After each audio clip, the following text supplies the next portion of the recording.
Hey there, I'm Dr. Ruth Roberts, your pet's ally. I hope that you are all well, that you enjoyed your Christmas holiday, and are looking forward to the New Year's stream, New Year's Eve and New Year's Day celebration coming up. So, uh, got a bunch of great questions from you all, and so let me pop over to the Facebook page. Apologies, I got too many windows open as usual. So let me do this. Window. Actually, I want that. Yep. Entire screen. Apologies. Still figuring the software out a little bit. Um, so let's pop back over here to the Facebook page. And Becky, sorry for this. It's a little, I'm still in the process of figuring out all of the recipes again. And so what I realized is that some of the nutritional requirements have changed. And in 2006, the NRC had created a set of what's considered to be normal, abnormal, what have you, as far as minimum and maximum requirements. And in 2013, AFCO updated their requirements. Now, the CrockPet diet I had balanced in 2012 on the old NRC requirements. And so when I started using the animal diet formulator, what I found is that the actual amount of iodine was too low in a quarter teaspoon of kelp. So it's for this reason it's been bumped up to a half of a teaspoon of kelp. And then you would want to use about 1/3 of a teaspoon of regular iodized salt. So it's a little bit confusing, but that's kind of the updated recommendations. And um, I am working furiously on getting all of the recipes rebalanced and updated. The only issue I'm seeing is that in the food itself, there's some deficiencies in copper, iron, and a couple of the other micronutrients bird with holistic total body support. The issue is that they're not covered very well with the two-a-day formula. So I'm trying to figure out another option so that everything stays complete and balanced. And it's close, but it's not close enough. And again, most diets are balanced on the minimums. So let's see if I can show you kind of um, a basic. So I'm playing around with if cat's optimal diet is mice, what happens if we put mice into this formulator? And so what comes out is something like this. Here's protein, here's the fat, this sort of stuff. And so this you're going to be seeing for all of the crockpet recipes within the next week. Um, how many kilocalories per ounce? Thing is that for those of you that like to cook by weight, it will tell you in the recipe itself, and this one's short because it's just mouse, how many grams, how many ounces. And then we'll still have it written out for those of you that like to cook like I do, just by volume and quick grabs. But this way, if you prefer to use a scale cook, you'll be able to do that and have how many ounces, et cetera, of the specific food item, not estimations volume wise. So what will happen is we'll get these nice printouts, and what it's going to tell us is, okay, for calcium, minimum requirement is 1.5 grams per 100 gram. Usually this is based on that. And how much is in the recipe? 5.52. So we're exceeding the minimum. And then how much this cat would need to eat per day. Same thing with phosphorus, et cetera, et cetera. And it will also let us know, for instance, there is an upper level of iodine because we can create toxicity. So interestingly enough, To be fair, I could not find an amount of iodine in 100 grams of mice. So some of these are blank simply because I didn't have data to put in there. But it's really quite interesting. So, everything really is pretty good with the exception of potassium. So it says this is sort of deficient, um, but yet cats have subsisted pretty well on mice for generations and eons. And again, most of these are empty because I just didn't have the data. So that's coming within the next week. And then we'll also be able to add dosing of holistic total body support so you can see that it really does not only balance the diet to minimums, but also gets it up into the mid range so that there is more than enough nutrients present in the diet for your pets. Now, Gary and Rhonda kind of have a simple question. Um, so Rhonda and Gary have pets with kidney diet, with kidney issues. So Rhonda's pup has canine colic. And Rhonda, I'm not sure how good or bad the kidney values are. I will tell you that for most pets that the creatinine values are still like 2.5, and the phosphorus is well controlled, I would not reduce the protein because muscle wasting is what happens. When the phosphorus level is coming up like Gary's dog is above 8, then again, you're hitting this problem of muscle wasting due to the lower protein. And Gary, I'm going to go back and answer this alternately for you, but it is a challenge to weight on some of these guys because of in Rhonda's situation, her dog is pacing constantly with the canine cognitive dysfunction, and so you're doing everything right. The sardine and anchovy oil, the muscle powder. Um,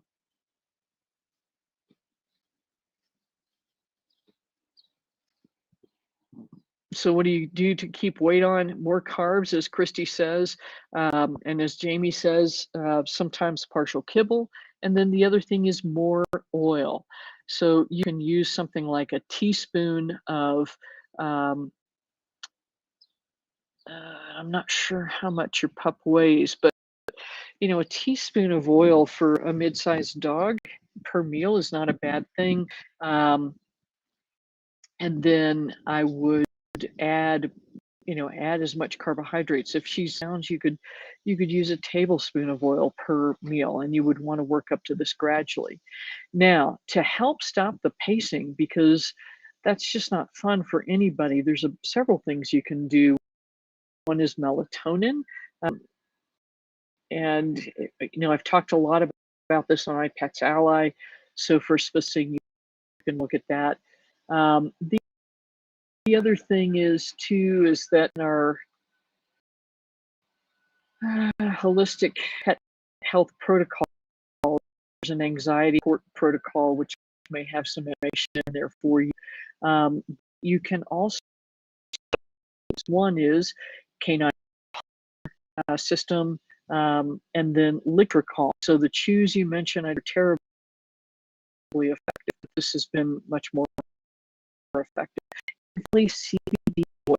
So go check out at health, and we've got a page on our website, and I apologize, I don't have that in front of us. So, Sea Dog, but check Calm product, which includes some lavender essential oil. And so see if that's helpful. And good afternoon, Susan, and good afternoon, Pam. And yes, both kelp and salt. And then this way you can use salt for the sodium chloride and use a Himalayan or a sea salt or real salt. So you get a little bit of the trace minerals in there as well. So again, for the recipes going forward, you would want to add a half a teaspoon of kelp and then about a third of a teaspoon of plain salt. So let's see, let me pop back over here.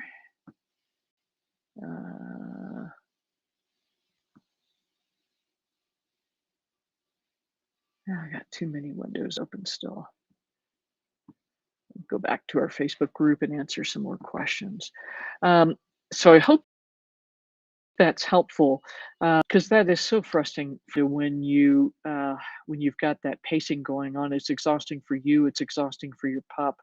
But let's see if that will help. And let us know how she does with the rechecks this week, or next month. So I guess that'll be February. But let us know kind of where the kidney values have been. And this is where I think I can help you more on iPets Ally, because we'll dive into more specific health questions there. And then Gary, back to your question. So your pup's lost a ton of weight, almost 20 pounds, and the phosphorus is 8. So again, if you're using the kidney version, it's going to be lower in protein, which is unfortunately going to predispose our pets to muscle wasting. With a phosphorus of 8, this is where I would work on using something like Phosbind. If this will load back up. And what this is an aluminum hydroxide powder. We used to be able to get this at the pharmacy in a form called Alterna gel, but evidently that's really difficult to find. So you would, and I apologize, the ingredient panel or the dosing information isn't here, but there is there's some dosing information there. And what you'll want to do is mix this powder in up to, based on the weight of your pet, and that will help control the phosphorus. Now, that should allow you to increase the amount of protein that is available in your pet's diet, because the other thing that is super frustrating is the muscle wasting makes them feel worse. And so the other thing you can do, some collagen in, because that helps to maintain muscle mass. So we've been using Dr. Axe's because it has type 1 and 3, which is good for skin and coat, type 2 good for joints, and then type 5 and 10, which help support good the utilization of these collagens. You can also, but this is chicken based, if your pet is chicken sensitive, which in this case is not, you can use a marine type collagen, type 1 and 3 collagen. And the goal here is that this is very high in leucine, which is one of the essential amino acids to rebuild muscle. So something like for a 50 to 60 pound dog, you would want to use something on the order of about a teaspoon per day to help keep muscle on board. So I hope that is helpful. Let's see, let me make sure I haven't missed something. I feel like I am here. Let's see, we got that. I got that for you, Becky. And I think we've got everything. We had a welcome last week to all these great folks joining us. So that's that was the other thing I wanted to mention to you, Gary, is that, and actually all of you, if you go over to our course area, and there's the information on CrockPet Diet, the kidney course, the gut health course, and then the CrockPet Diet course.